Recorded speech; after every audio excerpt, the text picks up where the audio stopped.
എൻ്റെ പേര് ലക്ഷ്മി. ഞാൻ കടക്കയിൽ നിന്നാണ് വരുന്നത്. ഞാൻ അയർലൻഡിൽ നഴ്സായിട്ട് വർക്ക് ചെയ്യുവാണ്. അപ്പോൾ എൻ്റെ ഡെലിവറി അവിടെ ആയിരുന്നു. എനിക്ക് പ്രസവ ശുശ്രൂഷ ഒന്നും ചെയ്യാൻ പറ്റിയിട്ടുണ്ടായിരുന്നില്ല.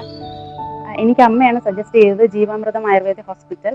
അപ്പോൾ ഇവിടെ വന്നപ്പോൾ ഡോക്ടർ അഞ്ജു എന്നെ കൺസൾട്ട് ചെയ്യുകയും എനിക്ക് 10 days ട്രീറ്റ്മെൻറ്റ് സജസ്റ്റ് ചെയ്യുകയും ചെയ്തായിരുന്നു. അപ്പോൾ ഞാനിന്ന് ട്രീറ്റ്മെൻറ്റ് എല്ലാം ഫിനിഷാക്കി. സ്റ്റാഫും ഇവിടുത്തെ തെറാപ്പിസ്റ്റും ഡോക്ടർ അഞ്ജു ഒക്കെ വളരെ കോപ്പറേറ്റീവും വളരെ ഫ്രണ്ട്ലി ആയിരുന്നു.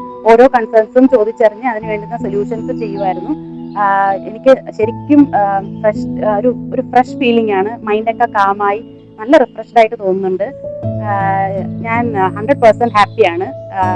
ഞാൻ എല്ലാവർക്കും സജസ്റ്റ് ചെയ്യുവാണ് ഈ ആയുർവേദ ഹോസ്പിറ്റലിലേക്ക്. എല്ലാവർക്കും എന്തെങ്കിലും ഡിഫിക്കൽട്ടീസ് ഒക്കെ ഉണ്ടെങ്കിൽ ഇവിടെ വന്ന് ചെയ്യാൻ വേണ്ടിയിട്ട് ഞാൻ സജസ്റ്റ് ചെയ്യുവാണ്.